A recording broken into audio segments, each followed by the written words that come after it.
অবশ্যই আছে। জি বলেন যদি একটু। সে আমার মেয়েকে বলছে মানে মেরে ফেলবে। এক মেয়ে তো বনশ্রীতে যায়, বনশ্রী স্কুলে পড়ে, রাস্তাঘাটে বাইরে আমাকেও হুমকি দেয় মাঝে মধ্যে। আমার মেয়ে আমাকে নিজেই বলছে, ও যখন চলে গেল এখান থেকে, বলতেছে মা আমাকে ভেবে অশ্লীল ছবি ভিডিও ধারণ করছে, আমাকে তানিশা স্কুলে যেমন ছোট মেয়েটার কথা বলতেছে, ওকে মেরে ফেলবে। তিশা মোস্তাকের এই ঘটনাটি আমাদের সামাজিক অবক্ষয় এবং আমাদের সমাজকে ধ্বংস করার একটি দ্বার প্রান্তে নিয়ে গেছে এবং আমাদের সাথে কোটি কোটি বাবা মারা সম্পৃক্ত হয়েছেন। এই যে মা, এই যে বাবার আর্তনাদ, তাদের যে আকুতি, একটি সন্তানকে রক্ত পানি করে একটি বাবা মা যখন মানুষ করে আর তার পরিণত বয়সে সেই সন্তানকে কেউ যদি পরিকল্পনা করে হয়তোবা ভয় দেখিয়ে কিংবা অন্য কোনোভাবে ছিনিয়ে নিয়ে যায়, সেই বাবা মার হৃদয়ে কতটা রক্তক্ষরণ হয়, সেই রক্তক্ষরণের কিছুটা হলেও আমরা উপস্থাপন করার চেষ্টা করছি, এই কারণে যেন আগামী দিনের ভবিষ্যতে আর কোনো বাবা মার হৃদয়ে রক্তক্ষরণ না হয়। আমি কথা না বাড়িয়ে সরাসরি আপনাদের অনেকের প্রশ্ন, আমার বিভিন্ন টকশো যাওয়ার পরে আমাকে প্রশ্ন করেছিলেন যে দিনের একটি গুরুত্বপূর্ণ সময় আপা হচ্ছে কি সন্তান মার কাছে থাকে, তো এই গুরুত্বপূর্ণ সময়টিতে মা যদি তাকে কোনো ভালো দিক নির্দেশনা না দেয় তাহলে নাকি সন্তানরা বিপথে চলে যায়। আপনি আজকে এই সবার সামনে উপস্থাপন করবেন কি যে এমন কোনো কি ঘটনা আছে যে যেই কারণে সে বিপথে যেতে পারে, বা আপনার কোনো ল্যাকিংস আছে কি যে সে বিপথে চলে গেছে? আমি তাকে যথেষ্ট অনেক মানে কেয়ার করি, বাচ্চাদেরকে আমি অনেক যত্ন করি, যেটা সত্য কথা, অনেক কেয়ার করি তাকে আমি, পড়ালেখার দিক দিয়েও সব দিক দিয়েও। তারপরে সে যে ধরেন হচ্ছে গিয়ে এই যে চলে গেল বা এখন আপনাদের বিরুদ্ধে কথা বলছে যে সংসারে সে একটা অশান্তিতে ছিল, সেখানে কোনো পরিবেশ ছিল না, এটা এরকম কি কিছু ছিল? যদি আপনি একটু ক্লিয়ার করতেন। না না, ওই রকম কোনো পরিবেশই ছিল না, পরিবেশই ছিল না। সে লেখাপড়া করতো, তার মতো সে থাকতো। সে তার কোচিং আর প্রাইভেট, মানে সে তো সময় করতে পারে না যে একটা অন্য কিছু করবে বা আর কিছু করবে। আমি যদি বলি যে একটু ঘুমা, কার না স্যারের পড়া আছে আম্মু, একটু পড়াটা পড়ে নি, একটু রেস্ট নাও, এভাবে বলি যে একটু রেস্ট নাও। তার মানে প্রিয় দর্শক যারা প্রশ্ন করেন যে মার ল্যাকিংস আছে, মার হয়তো কোনো ইসের কারণে মানে উনি ঠিক মতো দৃষ্টি দেয়নি, তার কারণে হচ্ছে গিয়ে মেয়েটি বিপথে গেছে, তারা এখন কিন্তু পরিষ্কার হয়ে গেলেন। এই মা নিজ মুখেই কিন্তু বললেন যে তার মেয়েকে যদি তিনি নিজেও বলতেন যে তুমি একটু ঘুমাও, তখন কিন্তু সেই মেয়ে বলতো মা আমি স্যারের পড়াটা কমপ্লিট করে নিই। তাহলে কিসের কারণে সেই মেয়ে আজকে বাবা মার বিরুদ্ধে যাচ্ছে? আপনার মেয়েরকে মোস্তাক শাহ এখন ধরেন হচ্ছে গিয়ে আপনার স্বামীর অনুযায়ী, ভাষ্য অনুযায়ী, যে অনেক আগে থেকে সে ডিস্টার্ব করছিল, পরিকল্পনা করেছিল, এরকম কি কিছু সে আপনাকে আগে জানিয়েছে? জানিয়েছিল তো, আমার বাবাকে বলছে, বাবা তখন প্রিন্সিপালকে বলছে। আচ্ছা, এরপরে যখন আমি জিজ্ঞাসা করি কথা না আমার কোনো সমস্যা নেই, আমি প্রায় প্রায় জিজ্ঞাসা করি। আচ্ছা, আপনার কাছে কি মনে হয় যে কোন মোস্তাক কোনো ভয় ভীতি দেখিয়ে আপনার মেয়েকে সেই সময় রাজি করিয়েছিল বা এই যে বিয়ের ব্যাপারে করেছিল? অবশ্যই ভয় ভীতি দেখাচ্ছে, নাহলে তো মানে তার মানে কোনো কিছুই আমি বুঝতে পারিনি। সে আমার সঙ্গে একবারে স্বাভাবিক।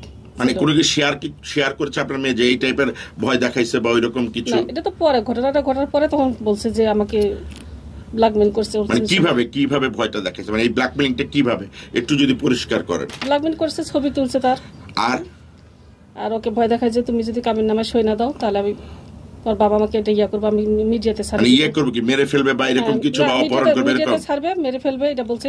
তোমার এক বোন বনশ্রীতে যায়।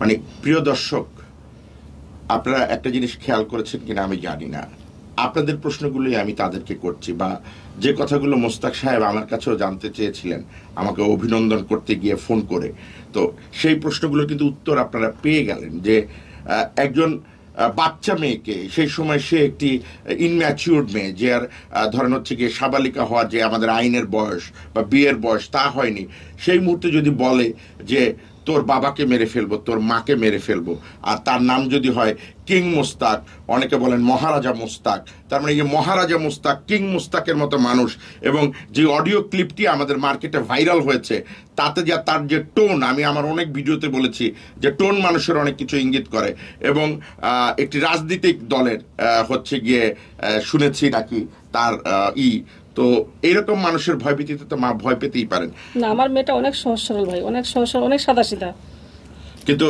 এই মুহূর্তে যে আপনার মেয়ে সাদাসিধা উত্তর দিচ্ছে না, আপনার মেয়েকে উত্তর দেখে ওকে তো যেভাবে পরিচালনা করতেছে সেভাবে চলতেছে, হুমকি দিচ্ছে, ওকে যেভাবে চলতে বলতেছে সেভাবে চলতেছে, কারণ সে তো তার বাধ্য।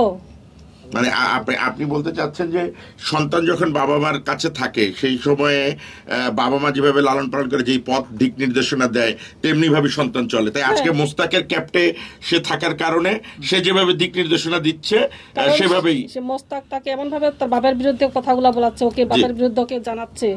জি, মানে ও তো বলতেছে ঠিকই তো, মানে আমার বাবা আমার সঙ্গে এরকম করতেছে। মোস্তাক যেভাবে বলতেছে সেভাবে বাপের বিরুদ্ধে বেশি করে উস্কাচ্ছে ওকে। তার মানে আমরা যে কথাটি বারবার হয়তো অনেকেই শুনতে চান বা জানতে চান যে এই মেয়েটি কেন তোতা পাখির মতো বাবা মার বিরুদ্ধে কথা বলে। আবার মেয়েটি বলে আমি তো তোতা পাখি না, শিখিয়ে দিলে সব বলবো। কিন্তু সে যে তোতা পাখি, সেই তোতা পাখির একটি ইঙ্গিত কিন্তু তার মা দিলেন। ভাই আপনাকে যখন প্রশ্ন করবো আপনি উত্তর দিন, কারণ ভাবির উত্তরগুলো আমি মানুষকে জানাতে চাই।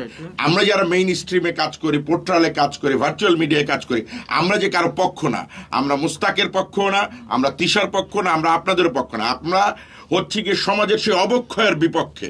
যে অবক্ষয়টি আগামী দিনে আমাদের এখানে যারা এই শুট করছি বা যারা দেখছে তাদের ছেলে মেয়েরা যেন এই অসুখে আক্রান্ত না হয়, এই জাতি যেন এই অসুখে আক্রান্ত না হয়, এবং আপনাদের যে বেদনা, সেই বেদনার জায়গাটি আমরা মানুষের কাছে তুলে ধরতে চাচ্ছি।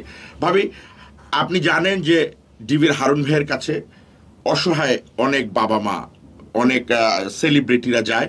হারুন ভাই বেশ কিছুদিন আগে একটা মেইন স্ট্রিমের ইন্টারভিউতে বলেছেন টেলিভিশনে যে আপনারা যারা সেলিব্রিটিদের হচ্ছে গিয়ে ইন্টারভিউ দেখেন তারা ভাবেন শুধু আমি শুধু সেলিব্রিটিদেরই হচ্ছে গিয়ে করি, কিন্তু এর পিছনে আমি হাজার হাজার বহু লোকের উপকার করি যা হয়তো সেলিব্রিটি না বলে মিডিয়াতে আসে না। তো সেই দৃষ্টিকোণ থেকে আপনার স্বামী একটি অভিযোগ করেছেন, ওনাকে মৃত্যুর হুমকি দেওয়া হয়েছে।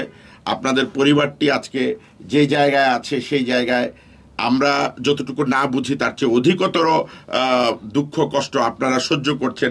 সেই জায়গা থেকে মাননীয় প্রধানমন্ত্রী এবং ডিবির হারুন ভাইয়ের কাছে আপনার কোনো আকুতি আছে কিনা? অবশ্যই আছে। জি বলেন যদি একটু। সে আমার মেয়েকে বলছে মানে মেরে ফেলবে। এক মেয়ে তো বনশ্রীতে যায়, বনশ্রী স্কুলে পড়ে, রাস্তাঘাটে বাইরে আমাকেও হুমকি দেয় মাঝে মধ্যে। আমার মেয়ে আমাকে নিজেই বলছে, ও যখন চলে গেল এখান থেকে, বলতেছে মা আমাকে ভেবে অশ্লীল ছবি ভিডিও ধারণ করছে, আমাকে তানিশা স্কুলে যেমন ছোট মেয়েটার কথা বলতেছে, ওকে মেরে ফেলবে। মানে আপনি এখন ডিবির হারুন ভাই এবং মাননীয় প্রধানমন্ত্রীর কাছে আপনার কোনো আবেদন আছে কিনা, মানে বলার আছে কিনা, তাদের কাছে কোনো সাহায্য সহযোগিতা চান কিনা আপনি, সেটা কি একটু যদি বলেন। তার স্যারের কাছে আবেদন করতেছি যেন আমার মেয়েটাকে সে উদ্ধার করে দেয়, সে সত্যটা যেন নিয়ে আসে জাতির কাছে। আর মাননীয় প্রধানমন্ত্রীর কাছে আপনার কি কোনো আবেদন আছে? মাননীয় স্বরাষ্ট্রমন্ত্রীর কাছে আপনার কি কোনো আবেদন আছে? আবেদন আছে আমার মেয়েটাকে যেন ফিরিয়ে দেয়, তার জন্য শাস্তি হয় মোস্তাকের। প্রিয় দর্শক, আপনারা শুনলেন একটি মায়ের কথা। হয়তো অনেকেই বলতে পারেন বা ভাবতে পারেন এই মা কেন হচ্ছে গিয়ে হাউমাউ করে কাঁদলো না, এই মা কেন হচ্ছে গিয়ে, ধরেন আমরা অনেক সময় অনেকটা দেখি যে আবেগ আপ্লুত হয়ে মানুষ অনেক বেশি আবেগী হয়ে যায়, সেই আবেগী কেন হলো না বা তার সেই উপস্থাপন কেন করলো না। আমাদের বাংলাদেশে একটি কথা প্রবাদ বাক্য আছে, মানুষ অতি শোকে পাথর হয়ে যায়।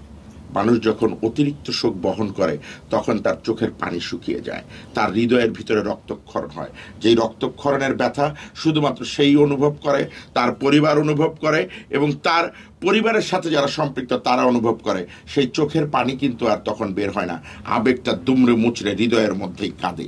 তাই যারা ওই ধরেন হচ্ছে গিয়ে কমেন্টস করবেন যে মার চোখের পানি তো দেখলাম না, তাদের জন্য আমি বলে দিলাম ভাই, আপনি যখন এইরকম একটি সিচুয়েশনে পড়বেন আর আপনি যখন সেই শোকে পাথর হয়ে যাবেন, আপনার চোখ দিয়ে কিন্তু পানি বেরোবে না, আপনার হৃদয়ে রক্তক্ষরণ হবে।